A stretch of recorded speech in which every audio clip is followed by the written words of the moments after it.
Hello, you sentient ball of stardust.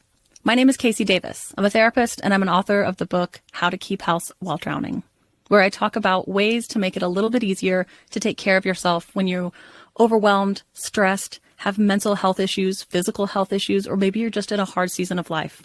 Maybe you're looking for a place that you can come and listen to some practical advice. This is a podcast for all of the self-help rejects. We're going to talk about skills for survival and self-kindness. And I'm going to leave the pop psychology at the door. I promise not to tell you to meditate or to journal. We're just going to give you some really insightful conversations with hopefully some practical advice. So I don't believe you need to pick yourself up by the bootstraps. I don't want you to just try harder, and I don't believe that laziness exists. So join me over on Struggle Care, where we can find compassionate solutions that help us function a little bit better. In today's economy, cash flow is tight, and families are held captive to high interest rate credit card debt. Churchill Mortgage can restructure your current mortgage and significantly reduce these problems. Get a free analysis and learn how to eliminate credit card interest rates, lower bills, and start taking control of your budget. Get started at churchillmortgage.com. This is a paid advertisement. NMLS ID 1591, NMLSconsumeraccess.org, Equal Housing Lender, 1749 Mallory Lane, Suite 100, Brentwood, Tennessee, 37027. Stoveleg Media, igniting conversation. Hello, thinkers. Happy Friday, and welcome to another episode of I've Been Thinking. This is, y'all, when I tell you it is a bombshell episode, this is a bombshell episode, okay? That is me clapping for emphasis because I need you to understand. This is absolutely incredible in so many ways. We are not going to dilly-dally. We're going to get right into this shit, okay? This episode, I am so grateful. I have been wanting to do this for a while, and finally I bit the bullet and I reached out to my friend Dallas. And I said, Dallas Tate, I want you to tell your story if you're up for it. And he said, Elena, I have been waiting for this moment. So my friend Dallas, who I have known for a very long time, our families have been friends for a while, friends and neighbors for a while. He tells his story of being outed as a gay man in a very, very conservative small town in eastern Kentucky. He tells his story of how that happened and what all of that looked like. He talks about his journey of realizing and coming to terms with his sexuality. He talks then about the aftermath of his being outed, how it happened, and what happened with his family afterwards. And let me tell you, it is traumatic. It's traumatic to listen to, I won't lie to you. And so for that reason, this entire episode comes with some major content warnings. Okay, guys? Domestic abuse, child abuse, terrible parents, slurs, and suicidal ideations, just to name a few. I mean, this is really, if you can think of a content warning, this episode probably has it. Basically everything but sexual assault, okay? So I'm just going to let you know that front and center before you get into this. If you need to take your time listening to this, if you need to put this off until you're in a safer space, or if you need to just totally skip this episode, I totally get it. But let me tell you, if you can listen to this, it is worth it. It is so beyond worth it. Because this episode is something that I'm proud to be able to present. It is something that I'm really proud that I was trusted with. And it's something that, it is a story that I cannot believe that I have gotten to see play out from up close. But the journey that Dallas has been on, and the way he is using his life and his traumas and his experiences that he never should have had, but he is using them even just right here to try to help other people. It's incredible, and I'm so beyond proud of him. So, again, without further ado, this is my friend Dallas Tate on I've Been Thinking.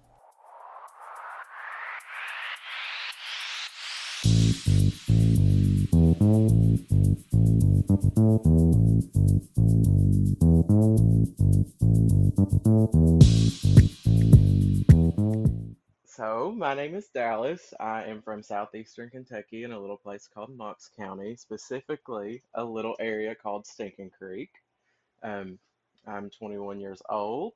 Um, I say I'm a lot. I've got to stop that. It's okay. I've Let's gotten see. in that habit too. It's awful. I know. I used to have a professor, and we had to do speeches in front of the whole class. And he would literally tap his ruler on the table every time I said. So it was like a little beat during my whole Oh, speech. It was traumatic. that is I was like, dramatic. I believe that's the reason I say it so much. It's just so I can make him mad. That's fair. See, I've gotten in the habit lately because a bunch of my coworkers say it, and it's like rubbed off really badly. And so now I'm like trying to break it. Yeah, it's It's a hard. hard one to It's a hard. break. It is so hard to break. So, I have a very wild, traumatic coming out story. Yeah, It's you not do, all Bab. sunshine and daisies and roses. It's nothing like that whatsoever. No, it definitely wasn't, just even from the parts that I know. And I want to say, like, we've known each other for forever. We And have. I was so proud of you when you came out, because I've known for a long time that that's who you were, but just that you weren't ready And that's to like one of the be that. hardest things was hiding it for so long. Yeah. It was such a struggle. Like I remember we went to church together. Yeah, we've grown up in And church together, and like our families are friends and all of that. yes, and like I remember I used to pray, please let me wake up in the morning a different person. Honey. Please, please something. I remember I would cry before I went to bed and I would pray, please, if this isn't right, if this isn't what you want me to be, change it. You know, openly hearted, everything in the world, I have tried it.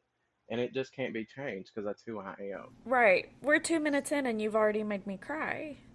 Oh, I I hate more than anything that you had to live any part of your life feeling that way. And there are so many people who do feel that way, and I hate that. I hate that with all of my whole entire heart, soul, and body.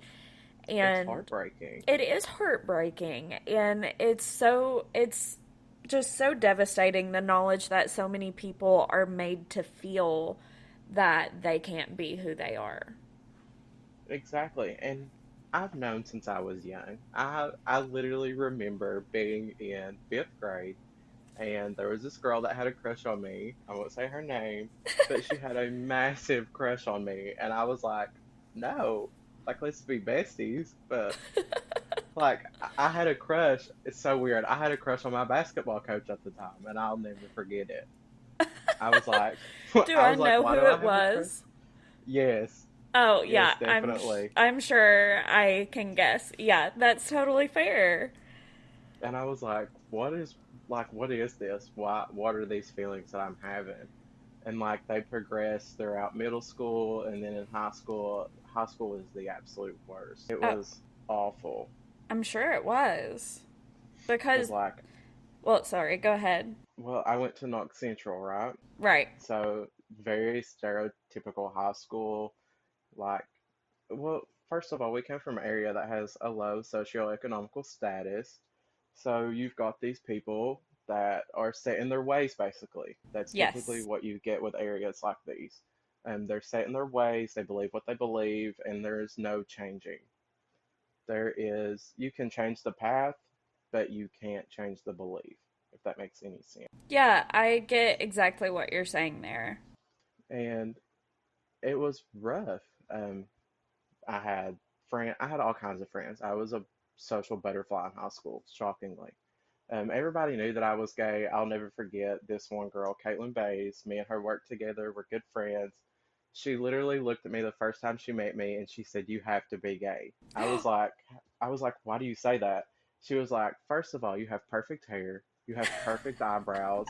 She was like, "Nobody around here in this high school is this pretty and cannot be gay." And it was hurtful at the same time as it was very complimenting because, like, you know, I just presented myself well. But Right. then that also comes from the side of me. Yeah, I want my eyebrows to be perfect all the time. My hair is always cut and clean. So that's what I'm saying by this area. That's, hold on, that's so funny that she said that the first time she met you, you have to be gay because you care about your personal hygiene. Like, what does that say about the other boys that went to that high school? Exactly, that's what I'm saying. Like They it was were very probably complimenting. freaking disgusting. Well, I know they were disgusting. Awful, awful, awful, awful. Boots and jeans, mud everywhere. Mud everywhere. Oh, and The so just, uh, oh, just the dirty. body odor. The body odor, and they have the dirty little mustaches because they're trying to grow in their facial hair, but it's just Yes. not meant to be for some of them. No, the And grease on the forehead, oh god, and the bangs, the greasy the little bangs. bangs. Always the bangs, Oh, barcode bangs. barcode bangs. Oh my gosh, that's Ugh, iconic. I Iconic. love it. It's a Oh, moment. it's a whole moment. It is. Oh, it's Like, a whole thing. But that I get that feeling of it being a an insult to you as well because so many of us were taught to see that as an insult. yeah. Well, I'll never forget. Let's see. This was my junior year of high school. I was in all advanced classes. I tried my best throughout high school. That was what I mainly focused on. I took all of my anger and everything and focused it into my school. That way, hopefully, one day I could get out. I wanted to go to Yeah. UK. I wanted out of this small little town, even though it was my home. And I later on, once I graduated high school, realized that I shouldn't be forced to leave my hometown I because of love that. fear. I love that. That's really poignant. Like I'm so thankful that I had this coming to myself that this is my home, this is my home roots. I'm not going anywhere. I've been the same person for 21 years. What does me coming out change? Just Yeah. because you didn't know who I love doesn't change nothing about me as a person. I'm still the same person, and this is still my home. And my junior year of high school, I come in dressed really nice. I had on a pair of khakis, I had on dress shoes, a button up because we were doing interviews that day. And this one kid stopped me out in the hallway and he spit on me and called me a faggot. Mm. I've never been the embarrassment, the absolute embarrassment of the ignorance of people. It really shocked me. Yeah, that is Just shocking. because of what I was wearing, that was it. And he was from our little town called Stinking Creek.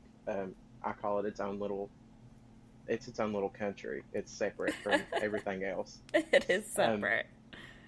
he was like, "You think you're better than us? You're like one of them queers from somebody somewhere else, from Barberville City." That's what he said. Oh He said, "You god. look like you go to Barberville."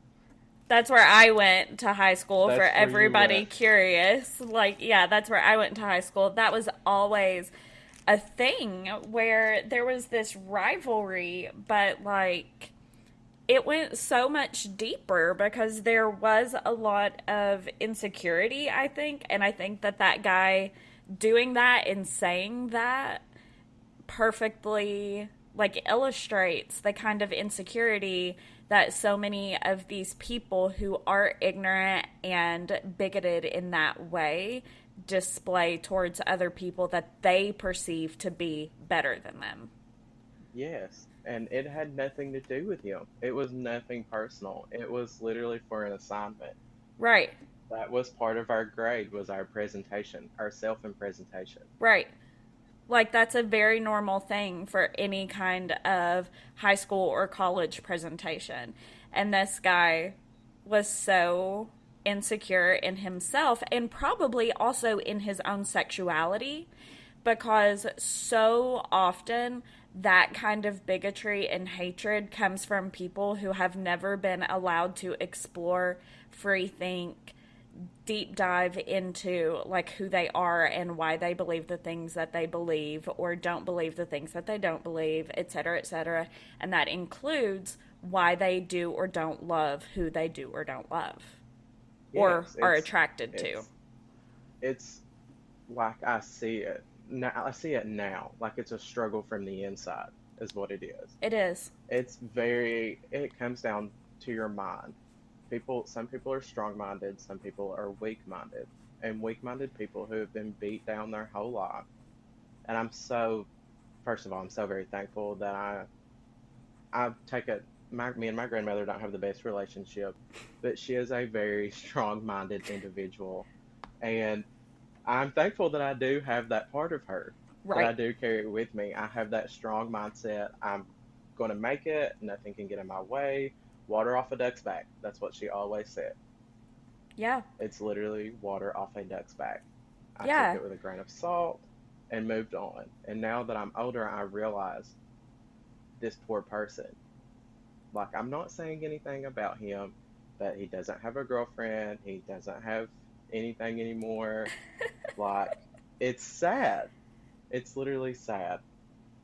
And I wonder how much of his hatefulness and his self righteousness and all of that has gone into him probably chasing people away, Yes. pushing people Oh, away. when everybody found out, because me personally, I didn't get to come out to my family. We'll get to that later. Yes. But after the fact, he, I'll never forget it. He followed me on Instagram. He started liking my pictures, added me on Snapchat, but would never speak. And I was like, this poor kid. Tea. The Tea, literal hottest tea. tea. Like, So juicy. so juicy. You'll get sued if you spill that on somebody. Mm-hmm. That, Baby, I didn't sign the NDA. that's incredible. Okay, so let's talk about your coming out, because this background incredible, but I really would love to talk about your coming out experience because it wasn't good. It was awful. Well, It was traumatic for me, and it wasn't it, my it coming out. yes, it was traumatic for everybody because Yeah, brother, it like was. I was literally homeless, like homeless. It was Yeah. awful. So, So yeah, go ahead, go ahead. okay, so it started out. I was at work. At the time, I had worked at the call center. Just started there. I was out in the parking lot because I get a message from my best friend. Was this at 911 at that call center? Like when you were a Yes, dispatcher? Okay. yes, this is when I worked at dispatch. I was a 911 telecommunicator. Um, so I get a message from my best friend, and she said, "Can you please call me?" And then she had a period beside of it, and I was like, "Oh God, something bad's happened." Right. So I go to call her. She's in tears. She's in literal tears. I'm like, "Hallie, what's wrong?" She said, "No, it's you." And she had known at the point. Her mother is an angel, God sent. Like I house watched for her, and she let Brad come over, let me and Brad have time alone together. Oh, Like they're like my adopted family. They took me in, right. and she was like, "Your mother," and my heart just dropped to the floor because I already knew. And I Yeah. was like, "Hallie, what is it? What is it about my mom?" She was like, "She has messaged me, she's called me, she's talked to my mother, she's talked to my father, like she talked to their whole family." So in the case, this person who I don't want to speak about because have I don't hate anybody but except for about three people. I have it's my father, this person, and an ex. Three people. Anybody else? I don't care. But I knew these your three father people, was on the list. oh yes, Honey, he's number one. He's number one. I just want to say the time you decked your daddy is one of my favorite moments in the history of my life. And that's all I'll Iconic. say about that. It was icon behavior. So moving on. And so this person was a stalker and had took pictures of me and Brad out eating, out literally stalked us to Knoxville and took Stop pictures of us it. eating. I swear to God, swear, stalked us to Knoxville and took pictures and sent these pictures to my mother. Disgusting. Absolutely disgusting. Absolutely disgusting. So bad to the point that we had to get lawyers when me and Brad moved in together to get the harassment to stop. Like, Yeah. Checks awful. out. And so yeah, that happened. I called Brad.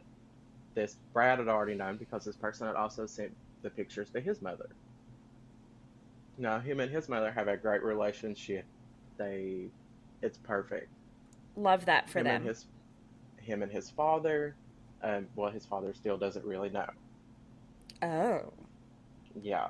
So that's their own time. I'm not pressuring him or anything. Right. Like I never ever, never ever pressure somebody to come out to somebody. Yes, I that's will top advice. never do it because that is a moment that I want more than anything I could have done on my own.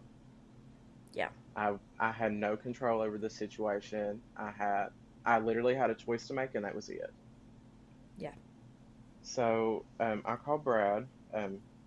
He's hysterical. I'm hysterical. My mother had texted me. She was like, "You need to come straight home." I was like, "Okay." Like she's a very defensive person. She is always on the attack. And I get that. I see that now. She lived through, let's see, what, 13 years of pure hell, a domestic, mentally, physically abusive relationship. She has been through a lot. I will not take Yes. that away from her, but I'm still her son. Mm-hmm. I am still the one, after everything, who's always been there for her. So that needs to be kept in mind also. It does. And I will So I get say, off. sorry, I just want to say also that going through trauma does not give you the right to traumatize someone else. No, it does not. Not at all. Yeah. You have no right. You have no right adding on to someone else's pain. Yes. Yeah, you don't. Nobody has that right. So Brad tells me on the phone, he was like, "You go home, you get your stuff, and everything will be okay." And I trusted him. I, Me and him love each other. I'm so happy this is a person that I get to spend the rest of my life with. Good. So I went home. I'll never forget pulling up that hill, and I was already in tears. Like I was already crying because I knew what was about to happen. I knew that I was about to walk into the worst thing that I have ever experienced in my life. And that's saying a lot. Yeah. And that's really saying a lot. Um, so I walked through the door, and my sister was already in the kitchen crying. And I just stopped crying immediately because I've never showed emotion in front of her. I've always wanted her to be strong. So I sucked it up. I walk in there, and my mother is staying in my bedroom with her arms crossed. And to beat it all, I had on one of Brad's hoodies. And I still have this hoodie. It's my safety. It really is. I go to this hoodie through anything. Like it's it makes me feel better. It's my safety blanket. I have on this hoodie, and the first thing my mother does is it literally she attacks me. She grabs the hoodie and tries to rip it off of me, and I just go to the bathroom. I remember running to the bathroom, and I just shut the door and I just laid against it, and I was crying. And she was like, "So this is what you are?" And she starts screaming a bunch of slurs. She's throwing things. She's breaking things. Like she is going off the deep end, bad. And I was speechless. I could not say a word. I I was in mean, full on yeah. shock. I remember my arms were numb, my hands were numb. I would literally sit against that bathroom door for about 10 minutes while she was going on a rapid rampage. Like, awful. And I opened the bathroom door and she was like, "Get out of my house now." She was like, "Take that hoodie off or get out of my house." And I was like, "That's fine." That's the only words I said to her was, "That's fine." I grabbed, let's see, I grabbed my Aunt Lori's box that she gave me when she passed away. I grabbed my backpack that had my computer and school stuff in it because I was still in college at the time. Yeah. I was in nursing school, and I grabbed my stuff and I just left. As I'm going out the door, she's literally punching me in the neck, scratching me down the back, screaming, "Get back here, I'm going to call the law on you." Like, I was over the age of 18, so there's nothing she could do. Right.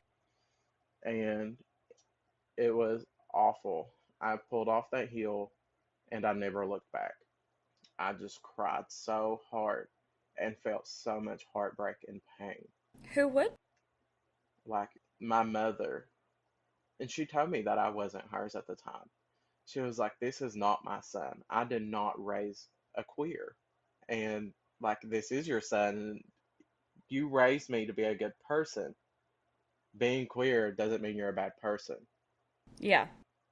Like, you raised a decent, well-mannered human." And I really wished I would have said that to her. I regret not speaking my truth to her at the moment.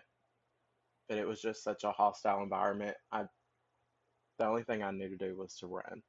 And I don't think anybody would blame you for that. I think most people's response would either be to get out of there as quickly as possible or to literally fight back. And I think you did the best option, was to get yourself out of that really dangerous, definitely escalating situation. It escalated as soon as I walked through the door. As Yeah. soon as I walked through the door and see my sister in full blown tears and my little brother scared, Bryce, he's never scared. Yeah. He's a fearless person. And he was just blank. Yeah. Yeah. When I walked out, they did tell me they loved me. Because again, your mother raised 3 good kids. But, and like you said, that being queer doesn't mean you're not a good person, but it's her own issues that make her believe and act the way that she did. It was really bad. And Yeah. so the night goes on. She never even called me that night. I went to my best friend's house, Kristen, and spent the night at her mother's house. And I went back the next day after she was gone to try to get the rest of my stuff. Over the night, she had already changed the locks. All the windows were locked. I could not get in. I could not get the rest of my clothes. She told me that if I wanted to live this way, that I would have nothing. She sent Brad an awful message. She was like, "You've caused me to lose my son," and tried to pin the blame on him because she didn't want to take accountability into her own hands. She was like, "You caused me to lose my son. He's out on the streets. He only has the clothes on his back." Yeah, and that was Brad's fault. And that was all Brad's fault somehow. It was incredibly just wild. Very one-sided, obviously a very immature and unnecessary reaction to a simple truth that, again, I've known who you are for a very long time, even before you were out to me. And I was thrilled when I found out that you came out. Definitely not thrilled with the way it happened, but I was thrilled when you were able to begin living your truth and living who you are. But I cannot say enough how much I hate that this is the way it did happen.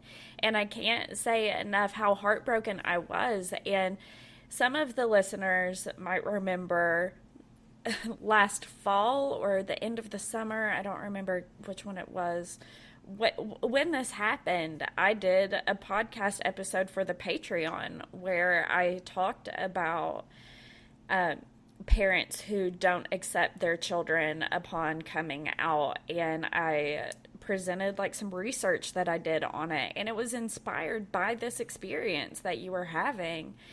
And I don't remember all the details off the top of my head, but I'll definitely drudge some of those up and try to share them when this with this episode. But I was heartbroken and I like sobbed during this episode because I was so upset that this was how you had to experience a very pivotal life moment, and that this is how your own mother, who gave birth to you and raised you so diligently, and she did work very hard to give you a good life, that this is how she decided to treat you. And she did, and I can't deny that. I Right. 1000% can't deny that because my grandmother, have worked very hard to give us everything that we've needed and what we wanted on top of it. Yes. I Yeah. cannot deny those facts at all. But I still don't I understand a little bit, but I still don't understand how you can look at your own kid and just tell them that you're not my son.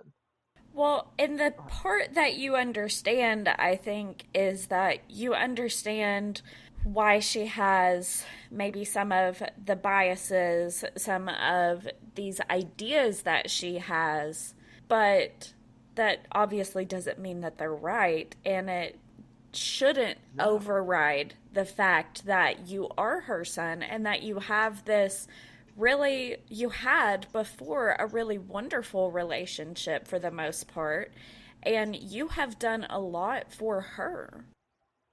And I have. I even worked. I've helped her pay bills. I've helped put food on the table. I've done a lot for my mother, and she can't deny that either. Like it's been mutual ever since I've turned of age of 16. Yeah. And even before that, I worked for my grandmother. She doesn't believe in handouts. I worked for everything that I had. I'll never forget. It was like I was 14 years old and I wanted a MacBook. And she said, "You want one?" And she ordered it. And after she ordered it, she said, "You're going to pay half of it back to me. And then the other half will be your Christmas present." And I was just like, okay. Yeah. But I understand the anger, but I don't think I will never understand how people can get to the point where they're so angry that they just completely deny their kid. Right. So, and I truly don't know the answer to this question because um my mom told me that all of this was happening, and I of course reached out to you to check on you and make sure that you were okay. I think it was like the next day maybe when I reached out to you, or that night, I don't remember, and just to make sure that you had a place. And I don't know exactly how things progressed after that, and I don't need to know all of it, just whatever. But has your relationship with your mother, have you all come back from any of this? Do you have a relationship with her now? I do have a relationship with her now. It's of course not the same as it once was. Right. Um, I don't think that I don't think that I will ever be able to have that same relationship with her again.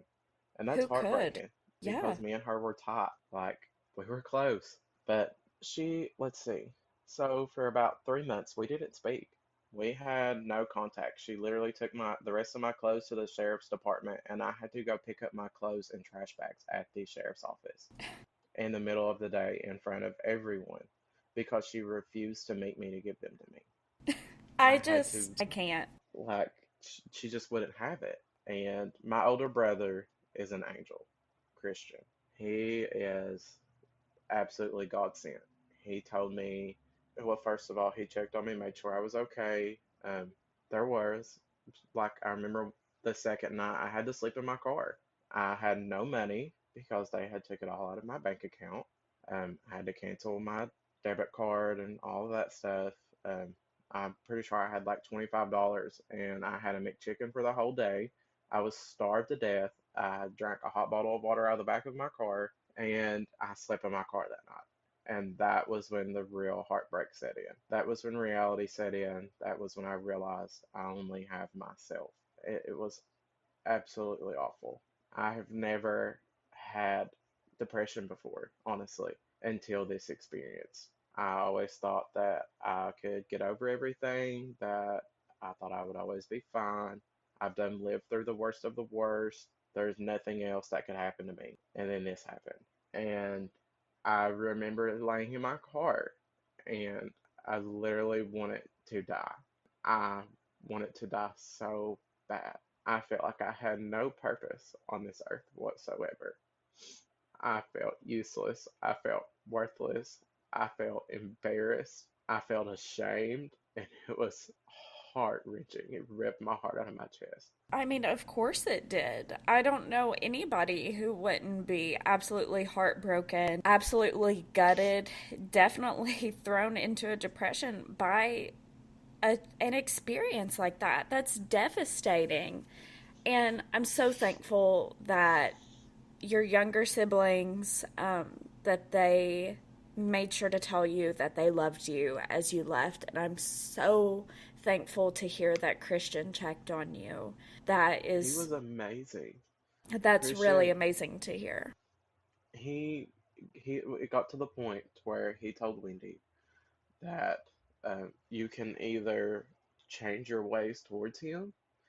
And let me add on, I never asked for acceptance. I never once asked for acceptance of who I was. And I don't expect that from anybody. I don't expect no one to accept who I am. But I do expect respect. Absolutely. 1000%. I don't expect no pity party. I don't expect acceptance of anything of it at all. But if you can't treat me with respect as a human being, then you have no room in my life. And that's just how it is. Good. I don't I don't accept it anymore. I don't deserve I don't deserve hateful comments. I don't deserve being judged. I don't deserve any of it. No, you don't. Mm-mm. You And absolutely don't. I will not take it. Good. And my older brother really was the turning point in me and my mother's relationship. Because he wasn't having it. He told me, he said and he told me before I came out, before I was outed. He told me before, he said, I don't care, because he had heard a rumor, and he was like, I don't care. It's none of my business. You're still my brother, and I love you. And that's how it should be. That is how it should be. That is absolutely how it should be.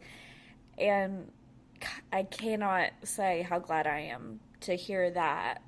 I'm also not surprised that that was the catalyst for you having some kind of relationship back with your mother.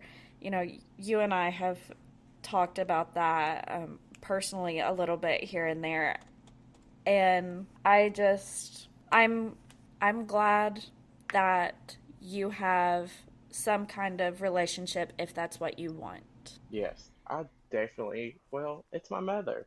Right. It's the only parent figure I've ever had in my life. Right. And of course I want a relationship with her. Now, like I said, it will never be the same. No, how I could don't it? think, no. And people are like, well, one of my best friends, she's all about forgiveness. She is. She said you have to forgive her for Mm-mm. for No, what you she don't. did. And I said, and I tell her every time. And it got to the point where we just won't talk about it anymore because we don't see eye to eye, because I don't have to forgive. I can forget about it, even though I never will forget about it, but I don't have to forgive. No. I Those were not my choices. I did not make that choice. No, I you did didn't make not that tell choice. her. No, I did not tell her to kick me out. I didn't tell her to attack me. I didn't tell her to call me awful names. I didn't tell her to do any of that. And none of those things are even remotely understandable. Like, it's not like, oh, I got mixed up and thought that somebody was breaking into my house. You know, like some stupid shit like that. Yeah, you can forgive a mix up, you can forgive a misunderstanding, but that's just blatant hate and disrespect. It is. And that's not worthy of forgiveness. No, and I don't have to, and I don't think I ever will. Do I still love my mother? Absolutely. I never stopped loving her through any of it. I never hated her for any of it because I was so heartbroken and sad. I could not find it in myself to hate her.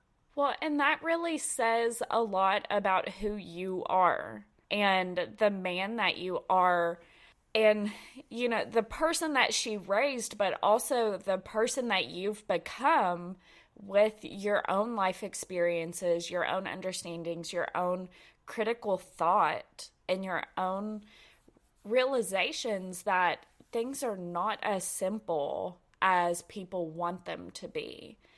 No. And life is far more complex and more nuanced. And it's okay if things aren't exactly black and white. It's okay if things aren't exactly the way you think they should be or the way somebody tells you they should be.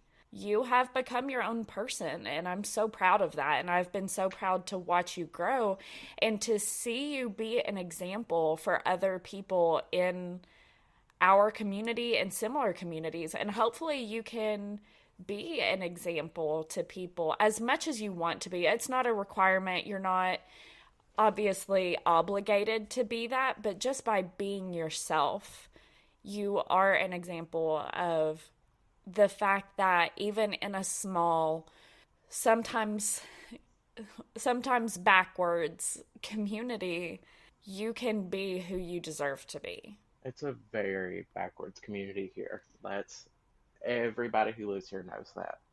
It's very it's all backwards.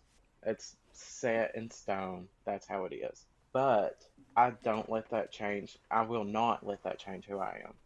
Good. I I think that that's am, incredible. and I gained so much strength within myself from this experience that I never had before. Do Like, I you? gained my own life. Good. I love that. That's honestly so inspirational and so poignant. Like, that is a really mic drop moment for your entire story, that you went through this trauma that you never should have had to go through, that no one should have to go through. No one should be outed. That should be a decision that you make for yourself, like you said. But at, I guess at least you were able to gain your own life. And of course, not in the way that you would have done it, but but Oh, you a know, mess. yeah, a mess, but you have it now. Uh, I want to ask you, is there anything that you have learned that you would pass on to somebody who might be in your shoes, somebody who is scared to come out to a conservative family or community, or somebody who is scared to be themselves in some other way? Is there anything that you would pass on to somebody in a similar situation? So here's the thing. What I probably have to say is probably what a lot of other people won't agree with, but I am a very realistic person. I see things clearly. I don't sugarcoat things. I don't, and that's how I was raised. Let's take it back to that. I don't, True. I don't, we don't sugarcoat things around here. That's not how it happens. Y'all sure don't. No, honey, here's an ice pack. Take it or leave it. So, first off, I want to say that it does get better. I promise you it does get better. As long as you believe in yourself and you love yourself, there is nothing in this world that can take you down. And that is 100% true. As long as you respect yourself, love yourself, you will always have yourself. You'll never be alone. I sat in my car, nobody around me for a full night, depressed. I literally woke up the next morning and I said, I still have myself. I'm still alive. And I'm so thankful that I didn't follow through with those plans because I will always have myself. Baby, I'm glad you didn't either. I'm so glad. And it's sad how many times it comes down to that point. I never experienced that until that night. But statistically talking, so many people go down that road Yeah. because they feel alone. They feel like they have nobody. And that is not true because you will always have yourself. no matter what it is. It doesn't matter if there is 100 people in a room and you're by yourself and everybody else hates you, or nobody likes you, or nobody agrees with you. You still have yourself. And you're worthy. You are always worthy. Nobody can change who you are, first of all. No, nothing's going to change that. But I will say, coming out to a very conservative family, I'm talking about a family who put the damn Trump flag on the Thanksgiving dinner table. That's what I'm talking about. Like, that's what we experience down here. Hold on, I want to know, was it the tablecloth or was it a centerpiece? It was a tablecloth. God.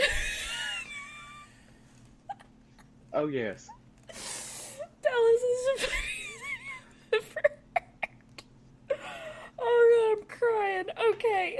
Make sure. Iconic.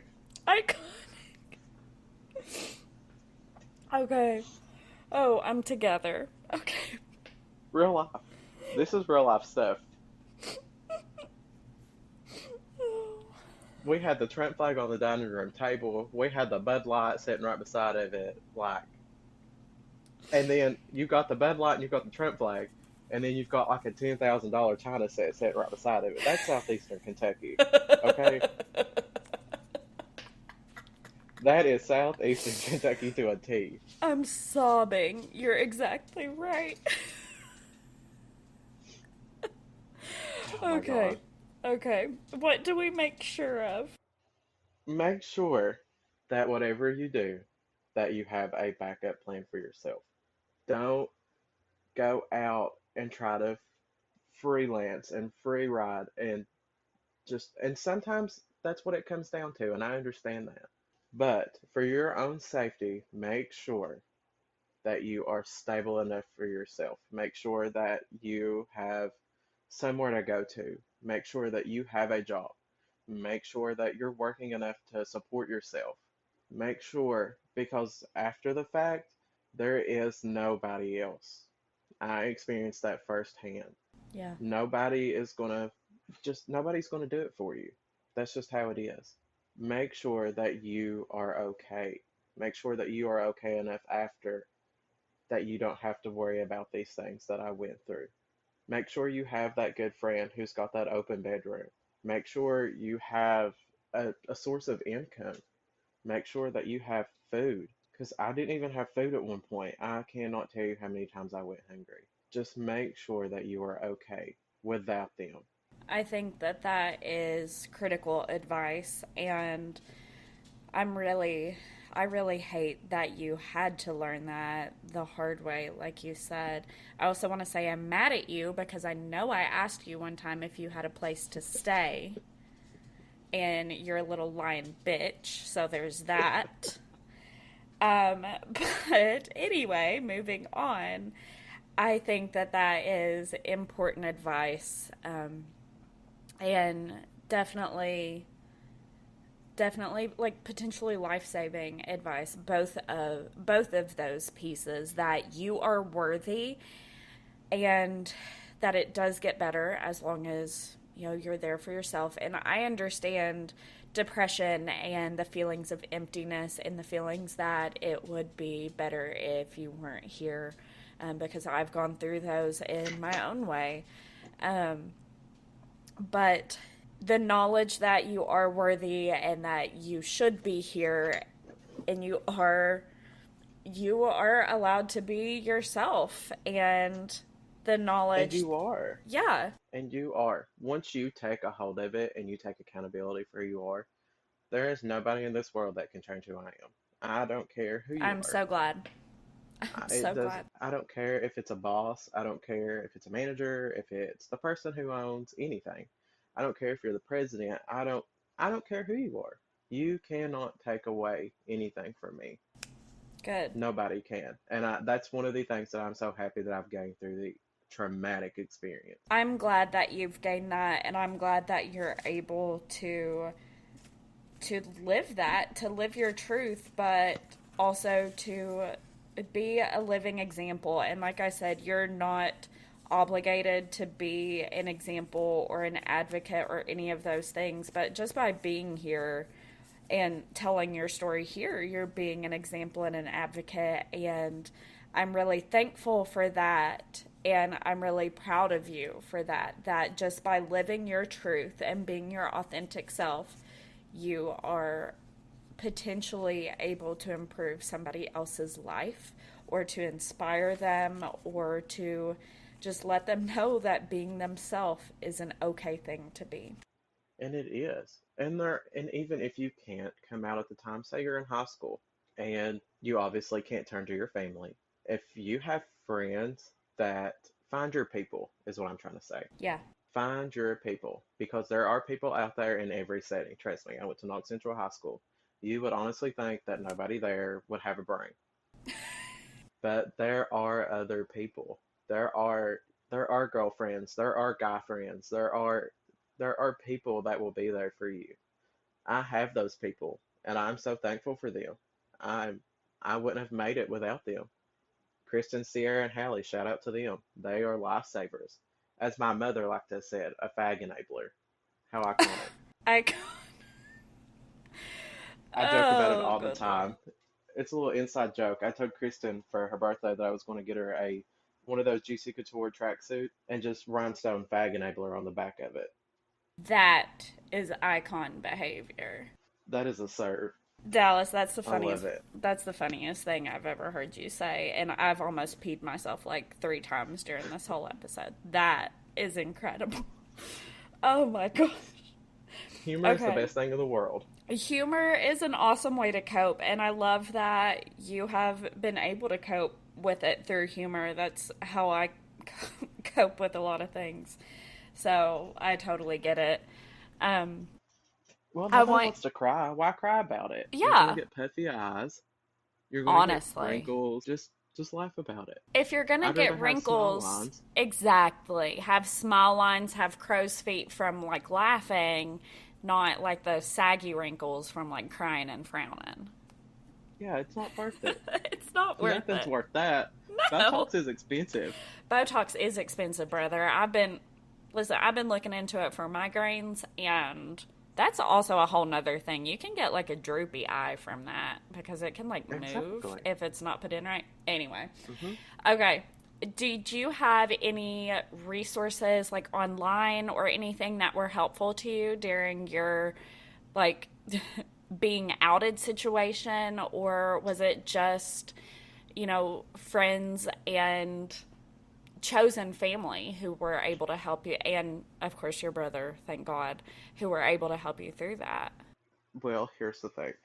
So I've always been a social media person. Indeed. Um, I have been. I loved Instagram. I loved Snapchat. I loved it all.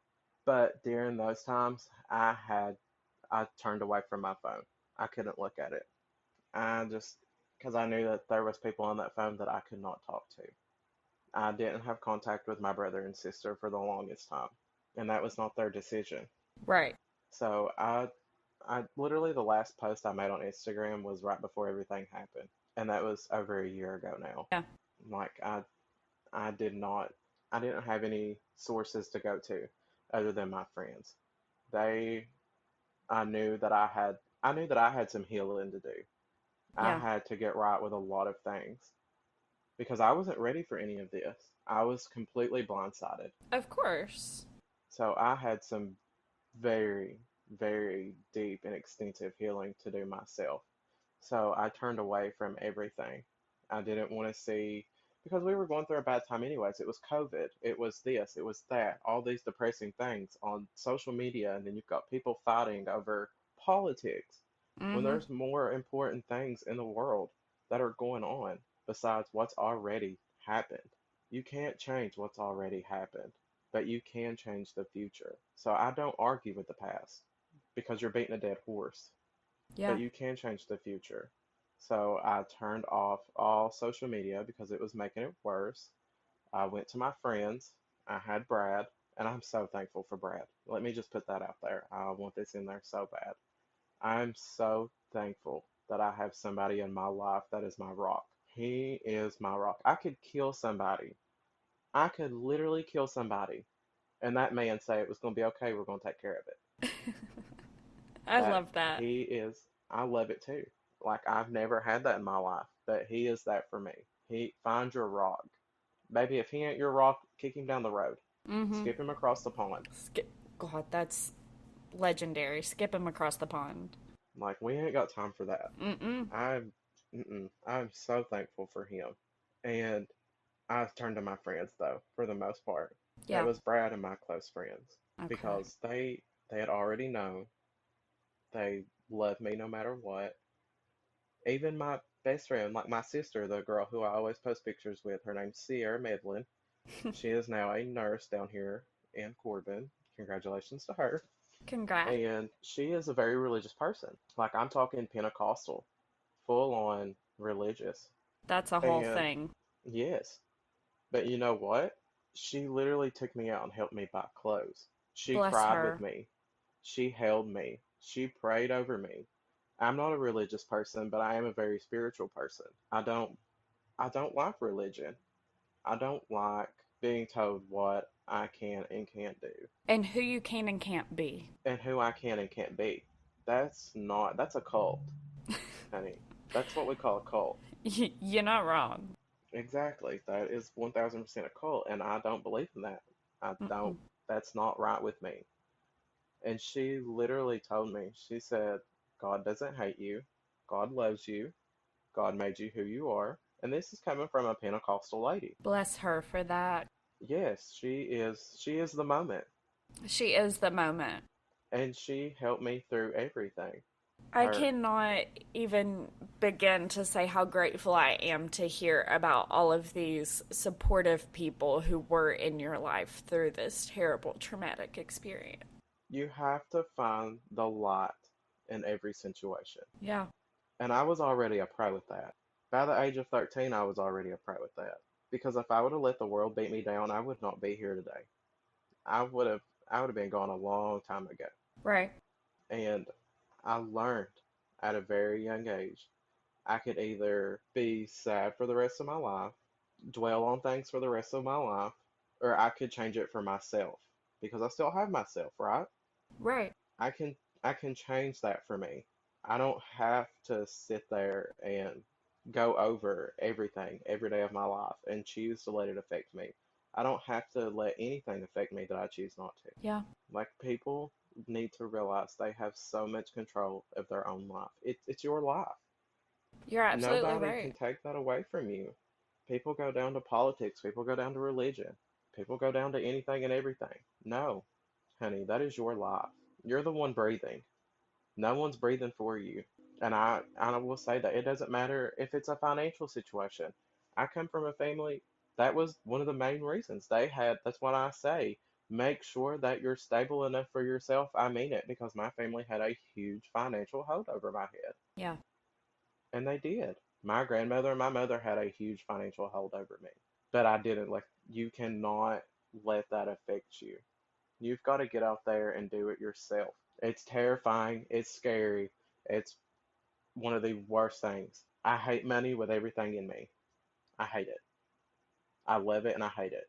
But nothing can change your life except for you. You can have people that can help you change your life.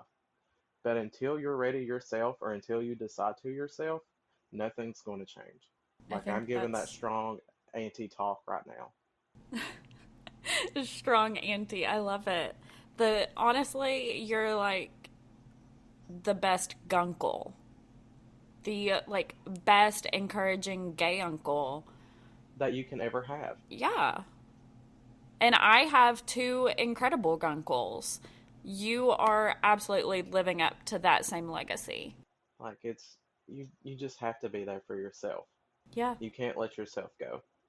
Or not you're on a losing battle. Yeah, you're exactly right. And I think that that is a great takeaway from all of this. You know, you can't always control things. Things don't always go to plan or the way we want or deserve them to. Oh no. But Life never goes. Life no, life is not like that. But Life will ultimately, throw as many curveballs as it can. literally, it will chuck them at you. It'll chuck them at your head, and either you duck or you get hit. Exactly. And it's not fair, and it's not okay, and all of those things, but it's just how it is sometimes. And I think And that, you're exactly right. yeah, You are 1000% right. It sucks. Point blank period. It straight up sucks. Everything I went through sucked. I was not living my best life through any of no, it.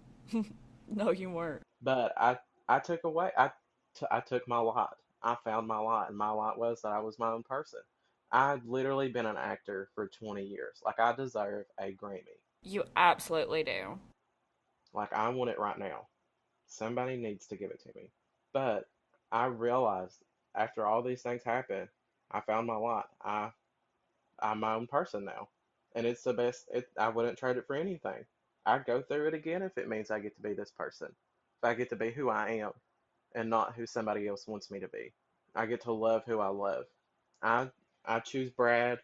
I choose Brad over anybody on the face of this planet because he loves me and I love him. And that's not going to change. That's really beautiful, and that's an awesome, I guess, way to look at the whole entire situation. That ultimately you would go through it again because it was worth it to become who you are. Obviously not ideal, obviously not what we wanted, No. but you I got never, to who become in the world yourself. would want that? Nobody. Who in the world would literally say, yep, that's what I want? Like, no, Mm-mm. no.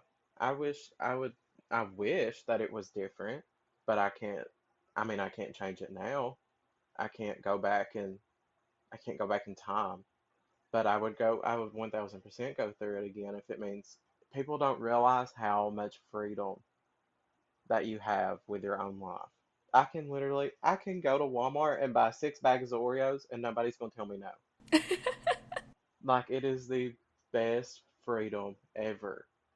You get to make stupid choices. You get to make good choices. I got to blow like $1,000 in the casino for my vacation. I That was love one of the that. worst. It was awful. No, we don't love that because I lost $1,000. Me sitting there thinking, "Oh, I'm gonna win it back. It's fine." No, I didn't win nothing back. But it was the best thing ever. I got to Bec- make that stupid choice. right. Nobody got to make that choice for me, is what I'm trying to say. I know. Nobody gets to make your choices for you. You don't have to live. Now, there is still fear. I don't live in that fear. I choose not to live in that fear. If somebody wants to be mean to me, they're talking to a wall because they're not talking to me because I refuse to listen to it because I don't have to. But there is still fear. I fear every day. I fear every day at work. And there are still those bigoted people. I worked with this girl at Baptist, and she literally was talking about how she hated gay people, but she liked me because I didn't act a certain way. Oh, that is so terrible. There's so Oh, much internalized misogyny there. There's it just made me so sick. much. Yeah, that's disgusting.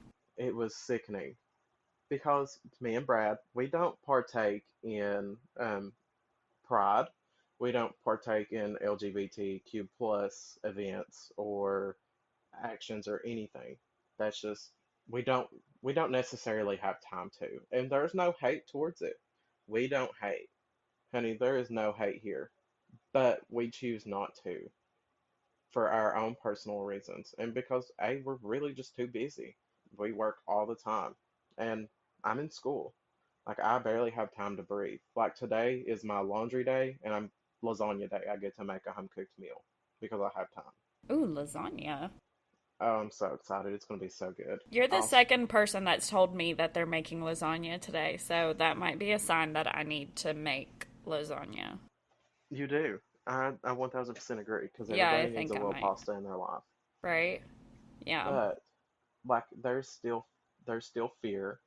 There's still these stupid, uneducated, ignorant people.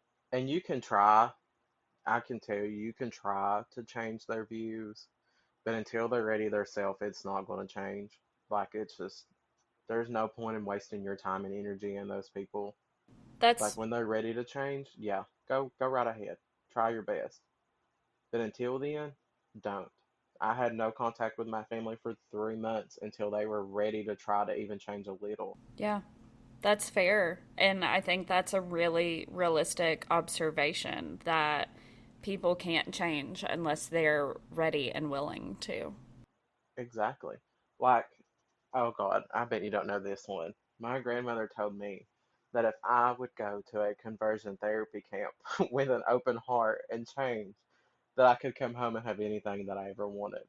I don't know that. And my life might have been better if I hadn't known that. Like that really was a thought process for her. I just, if you had gone to a conversion therapy camp, if they had tried to, I might have burnt something down. I really would have been very upset about that. Burn it all down. Burn it all down. No, for legal reasons, that's a joke. But yeah. No, that's not a vibe. So, is there anything that you would like to leave? Because we've been at this for a little while, especially with the pre-recording issues. Is there anything that you would like to leave the listener with? Anything important, anything essential that you haven't said that you want to make sure you get out there and you make known, or that you have learned that you think could really benefit somebody else? One thing that I haven't said is that you should love yourself. You should love yourself through anything. Love is one of the most strongest things in the world. I have love in myself. I have love in my relationship with my significant other, with my fiance. I'm so happy I get to say that now. I have love with my friends. Love yourself. Just love. Just love people. That's it. There is no time for hate. There's no room for it. There's no nothing for it. There's no reason for it. No, there's not. There's no toleration for it. You're Like it's exactly just right. it's not it's not it. No, it ain't it. It's not it. Mm-mm. It's not it. Love yourself. No matter what. No matter if your family can't stand you. No matter if there's ignorant, uneducated people out there bullying you. Just love yourself and reach out. Please don't hold it in your. You can't hold it in. There is hotlines. There is social media. Find friends. Find a group of people. Like even Elena, I'm sure she's open. I'm open 24/7. If anybody ever needs to talk. Yes. I don't care who it is, what the situation is. I just don't care. You have to talk about it. You have to get those feelings out. You have to get those emotions out in order to start your journey. Yeah. Yeah, whether it's professional help or it's reaching out to a friend or a loved one or even myself, I absolutely want people, my friends, my listeners, anybody that I know, my coworkers, to know that if they need something, even if I can't provide them exactly what they need, I'll do my best. I will be there for Exactly. them. And There are people like us out there. there are. Like there are plenty of people like that out there, and I love that. I love that so much that people are starting to open up and people are starting to see that people need help. Me too. Like it brings so much joy to my heart. I am currently going to college to be a social worker, and I'm getting a bachelor's in psychology, human services, and social work, a triple bachelor's. And one of the things that I have studied the most is psychology. I love it to death. But one of the things that people don't realize is how much people need help, or people just literally just want to talk to somebody. Yeah. People Like, just let need it to off your know that they're chest. not alone. That's Exactly. really what it comes down to. And like you said earlier, you're never alone. You've always got yourself, and you are worthy. You are, you can be your greatest fan, your greatest cheerleader, all of that. But ultimately, people do need to know that they're not alone And sometimes knowing that they themselves are worthy isn't enough. And so reaching out is important, and it's not something that we should be ashamed of, like you said. And I'm so glad that it's becoming more socially accepted. And even that it's just more prevalent, that it's just Yeah. more talked about, that it's actually out there being talked about and being realized makes me so happy. Oh, so happy. So happy. And like, it's not the same for everybody. We can't, that's why I don't judge people. I don't like judging people. I don't know your life story. You don't know everything about a person. That's why you can't assume that it's the same for everybody, because it's not. Right. Not everybody is going to be strong-minded. Not everybody is going to be just full of this brightful, glowing energy. And that's okay too. That's perfectly okay, Yeah. because there are people out there that will help you. Yeah. You have yourself, you have others, you're not alone, you're always loved, and like you said, you're so worthy.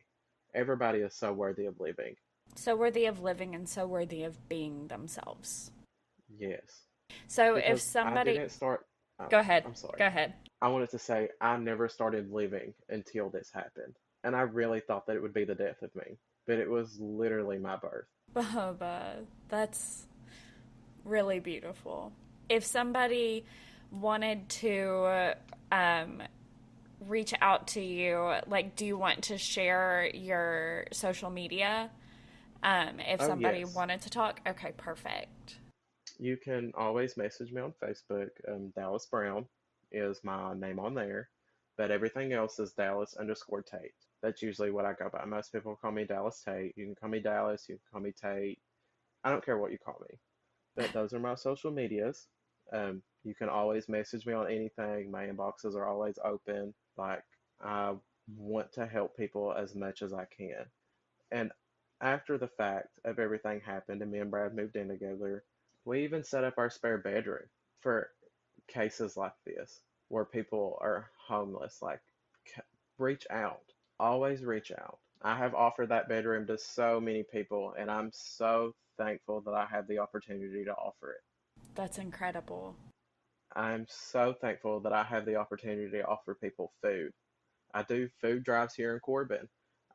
Brad is a firefighter. I've helped with the Corbin Fire Department doing a food drive for the community.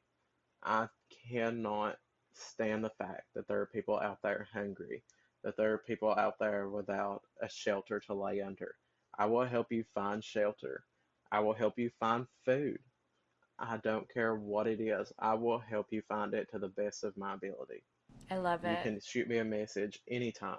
Please, yeah, please do. If there is ever anything I can do on the same exact note, I will absolutely be there. You can always message at I've Been Thinking Pod or at Elena Grace on Instagram, or message on Facebook. I am always there, and I am always willing to be an ear and to help somebody out.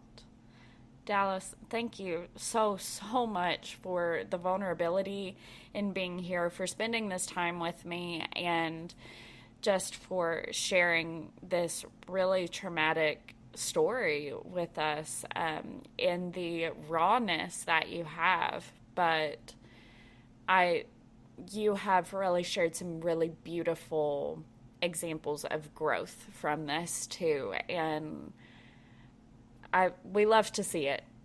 That's all I gotta say. We love it. Icon behavior. Absolutely. And I'm so thankful that you've given me the opportunity to get to share this, because not a lot of people give that opportunity. They You're just post so about it and welcome. move on. Yeah. I And we love really, to see an ally. I do my damnedest. I do my I love damnedest. it. And I just want to put this out there. You know, I remember thinking, like, I had this feeling that and I was like, oh God.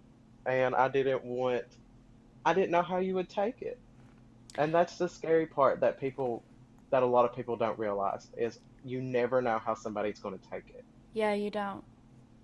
You really don't. And it doesn't help that although I've never cared about a person's sexuality ever in my whole entire life. I've never cared about that because thankfully my parents did teach me not to care about that, and that wasn't an indicator, literally that wasn't an indicator of their worth or their value or any of those things.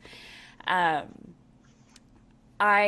used to be a much more conservative person than I am now, and I totally can see why you would have been like concerned in some ways. And I feel really bad that you felt scared. I feel really bad about that, but hopefully I've made it up. Oh, you definitely have. I never take things out against people. Like I've never been one of those people. If you don't like it, that's your choice. That's all on you. I don't let stuff like that affect me. I try not to, at least. I'm not Right. saying that I don't all the time, but I try my best not to, because you can't, because that's just a whole nother book. But Right. anyways, like I never took that against you.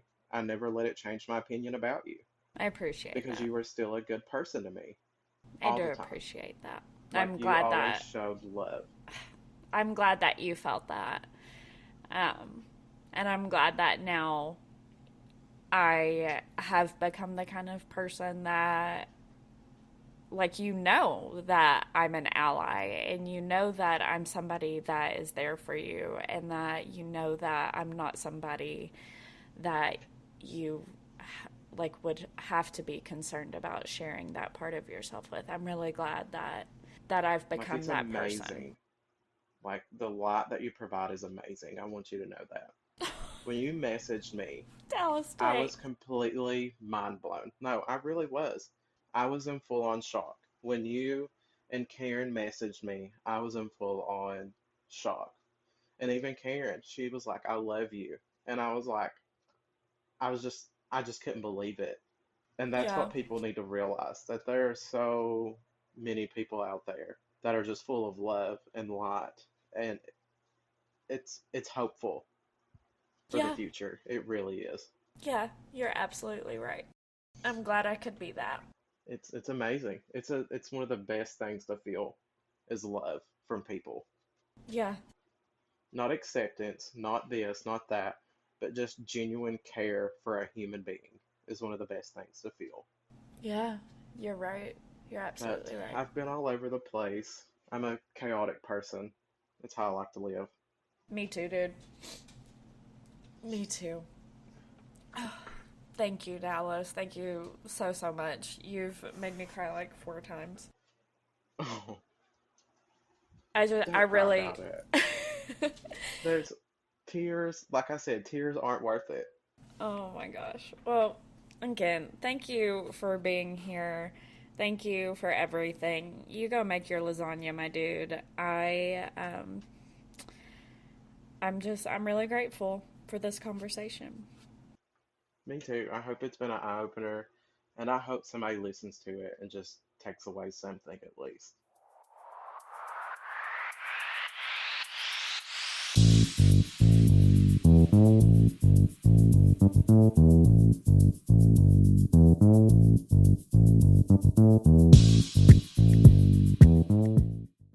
Hello, you sentient ball of stardust.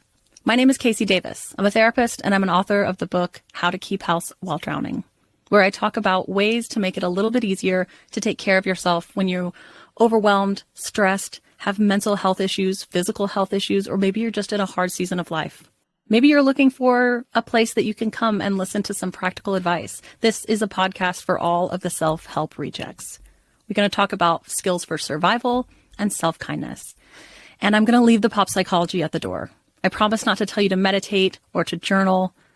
We're just going to give you some really insightful conversations with hopefully some practical advice. So I don't believe you need to pick yourself up by the bootstraps. I don't want you to just try harder, and I don't believe that laziness exists. So join me over on Struggle Care, where we can find compassionate solutions that help us function a little bit better. Waiting to buy a home? The Churchill Mortgage team says now is a great time to buy. Waiting could be a costly mistake because when rates drop, new home buyers will flood the market, driving up home prices. Go to churchillmortgage.com for your free analysis and see how home values can outpace rates to help you build wealth over time faster. This is a paid advertisement. NMLS ID 1591, NMLS ConsumerAccess.org, Equal Housing Lender, 1749 Mallory Lane, Suite 100, Brentwood, Tennessee 37027.